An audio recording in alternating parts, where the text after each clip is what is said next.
Begini,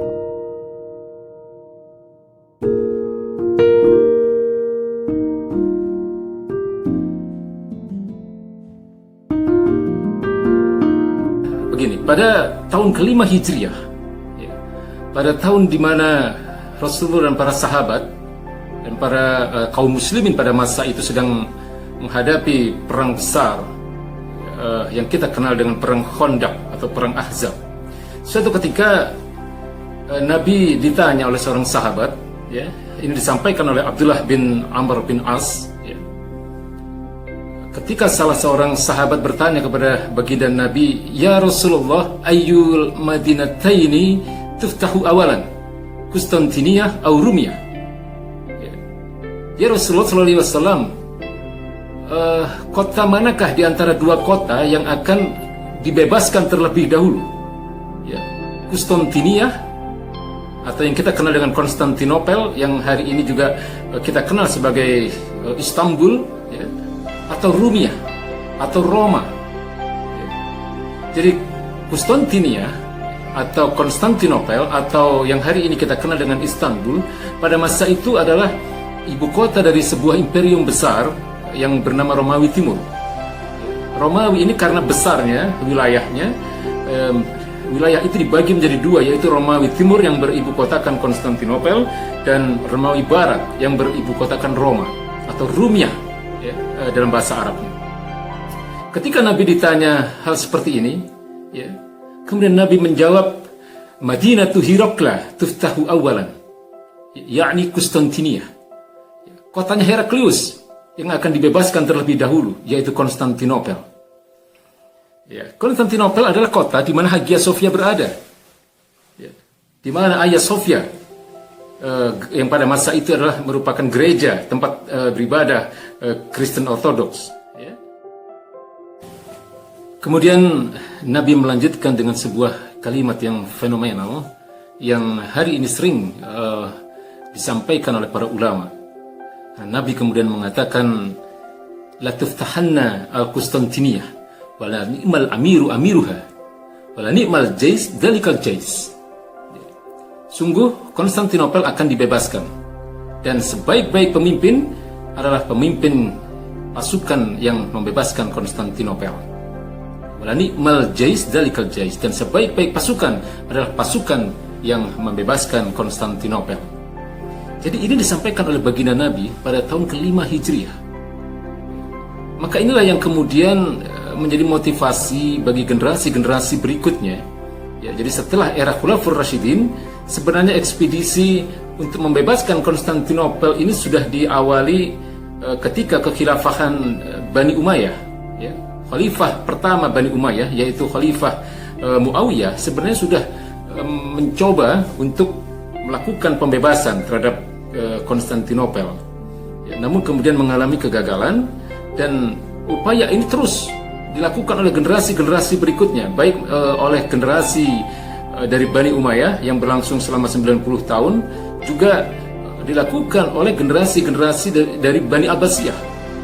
Dan baru pada tahun 1453, ya, atau dengan kata lain kurang lebih sekitar 820 tahun setelah ucapan baginda Nabi yang mengatakan bahwa Konstantinopel akan dibebaskan, itu baru terwujud sekitar 820 tahun kemudian.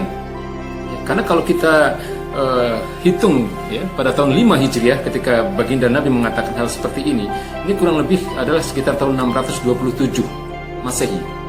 Dan baru pada tahun 1453 Hijriah, ya, 1453 Masehi, ya, Konstantinopel dibebaskan oleh seorang pemuda yang bernama Muhammad Al-Fatih.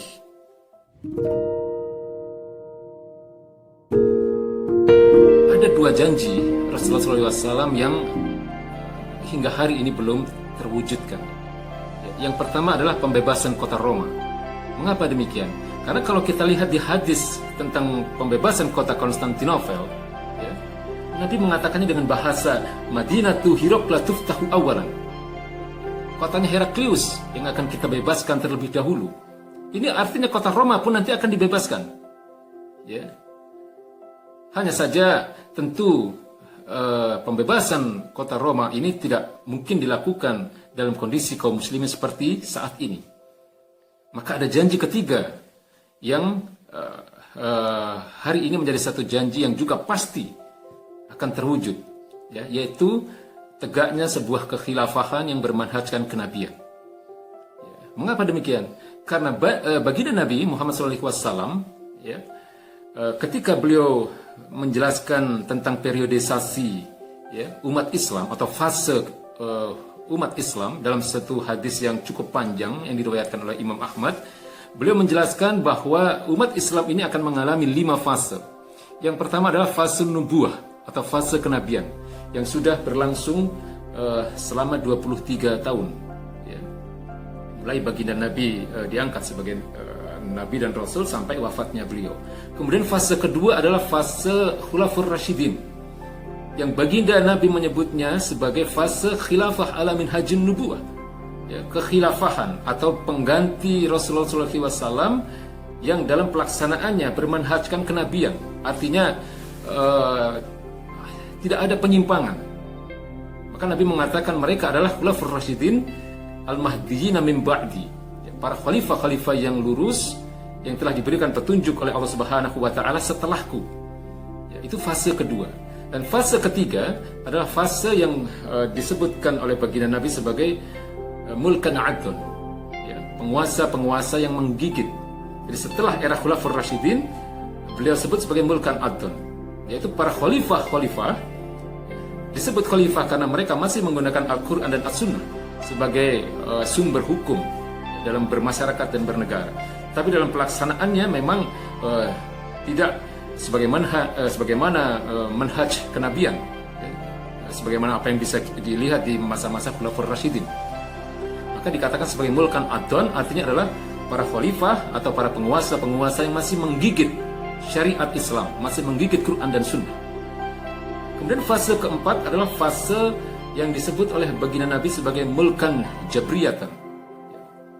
Jadi setelah runtuhnya khilafah pada tanggal 3 Maret 1924 hingga hari ini, kita hidup di dalam fase yang disebut dengan mulkan jabriyatan.